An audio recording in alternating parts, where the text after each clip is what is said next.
Hello everyone! Welcome back to my channel. This is your host, Marian DC, at itong maingay kong pusang si Bonchon. Yes, for today's video, i-flex ko lang tong flowers na bigay ng aking mga minamahal for Valentine's. Actually, problema ko kung saan ko ilalagay kasi isa lang yung vase dito sa bahay. So itong isang ito, yan. Bigay ito ng anak ko noong 13. Ayan, pina-order niya ate niya. Pina-order niya ate niya sa yung online. Kasi bibigyan din niya yung kanyang crush. O diba, social. Yan, parehas lang yung in-order niya. So ito yung sa akin. So okay na ako dito, wala akong problema. Tapos, nung Valentine's Day na mismo, itong jowa ko, inaya ako sa souk, tapos nag-date kami. Pinilihan niya ako ng regalo for Valentine's. And then, habang nasa souk kami, umorder din pala siya. This is from Blue the Blue. Ayan.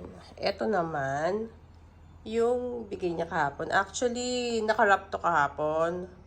So, kanina nga, kasi nangihinayang ako, baka malanta kagad. Nilagay ko siya sa nag-iisa kong vase na hinanap ko pa.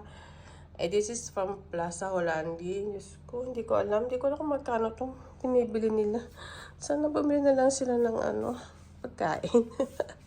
So, yan. Red naman yung bigay niya. So, nilagay ko na siya sa vase. Tapos, nilagyan ko na ng 7-Up. 1 part 7-Up and I think 2.5 parts water para they stay fresh.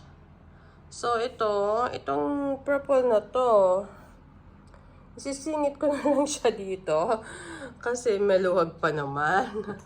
Para lang mas stay ang freshness niya. So, yan.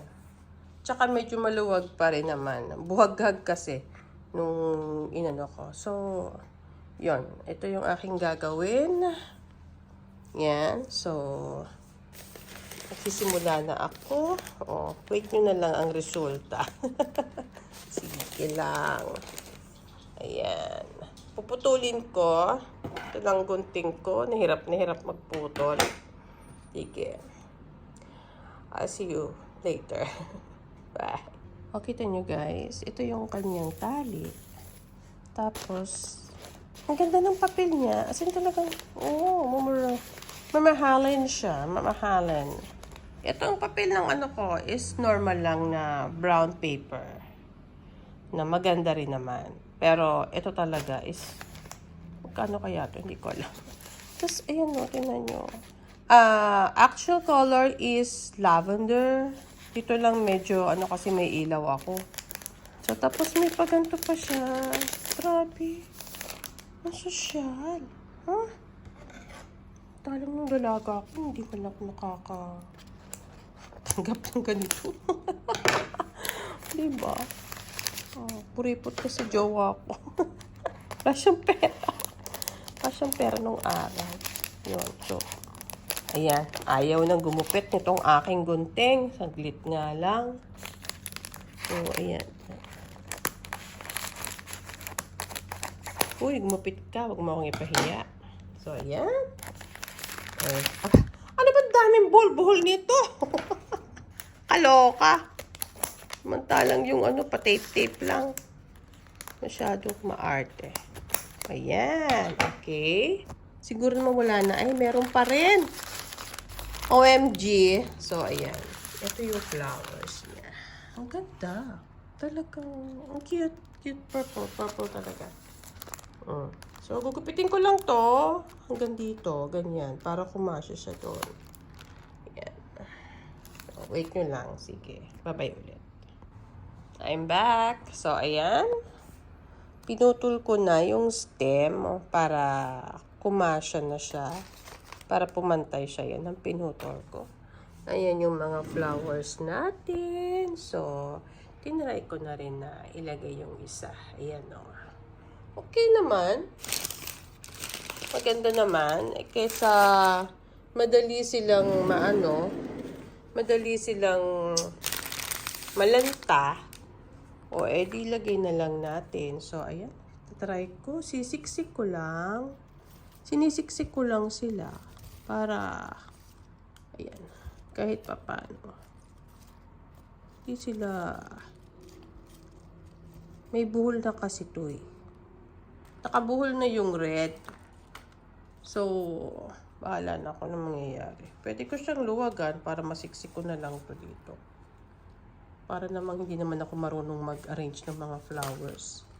Kasi talagang wala akong kaalam-alam sa mga ganito. Mga flower arrangement na to. Chinese. Pero ito, tusok-tusok ko lang siya. Para kahit papano. Di ba ang ganda? Oh, di ba? Kasi natutuwa din ako sa mga ano. Nangihinayang lang talaga ako kasi mahal to. Mahal kasi bumili ng flowers dito. Lalo na pag ganito na Valentine's. Dapat kung magbibigay ka ng flowers talaga. Huwag mismo sa araw ng okasyon. Kasi, sumiksik na siya. Mamaya ko na siya ayusin. Naisiksik ko na dun sa dulo. Ayan, teka, ayan. Ayan. Ayan, ilalim. Kasi ito, umayos ka nga. Kaya ko siya ayusin. Basta kailangan lang maisiksik ko siya lahat. Wala kasi akong asan ba kasi yung tripod ko? Ba't hindi ako gumamit ng tripod? Nahihirapan tuloy ako ngayon. Ayan, diba? Pwede na tayo magtayo ng flower shop. Mura lang po. Sandal lang isa. Sandal lang isang flowers. Actually, yung anak ko, ang binili ni husband kagabi, 3. Ayan, sira. 3 bungkos. Pero ito yung sa akin, yung pinakamalaki. Tapos, yun nga, yung mga anak ko, wala silang... Tapos yung, kasi wala daw flowers na natanggap si Ate Wani. Kasi yung boyfriend niya, nasa Pilipinas. Kaya wala siyang natanggap. Kaya, naawa naman siya kay ate. Kasi si Kenzie, ang boyfriend niya nandito. Syempre, may natanggap yun. Kasi, nandito yung boyfriend niya. So, bumili siya. Akala ko naman, sabi ko na, huwag mo niya akong bigyan. Kasi, may flowers na ako eh. Ito nga purple na bigay ni Enzo kahapon. Hindi ko pa nga alam kung paano ko itatabi. At, kumbaga, sikip na nga sa bahay. Tapos, yun. Kaya, ano na bang nangyari? Tanggalin ko muna kaya yung buhol. Wait lang, tatanggalin ko yung buhol niya. Hello again. So, ayan na. Naipagsiksikan ko na silang lahat. Bahala na si Batman kung ano itsura. Basta, they will stay fresh for long. Ayan. Maganda naman. Kasi nanginaya ako, kita nyo, dahil ang daming flower bud. Ang daming buko na bubulaklak pa. Yan. Diba? Ang ganda-ganda niya. So, yan. Nalagay ko lang siya sa table. Or doon sa aking, sa maliit na table, sa living, sa sofa.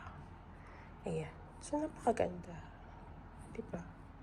Nandiyan na rin yung, siniksik ko na rin to. Plaza Holandi. Tsaka yung blue. Ala lang. So, yan.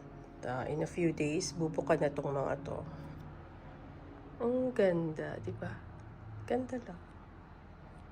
Yun lang. Share ko lang. Flex ko lang. Minsan lang naman. Once a year lang naman tayo makakatanggap ng bulaklak. Minsan nga sa birthday, wala pa eh. Pinipera ko kasi. So, ayan. Ito na ang aking arrangement na mukhang ewan. Kasi wala akong choice.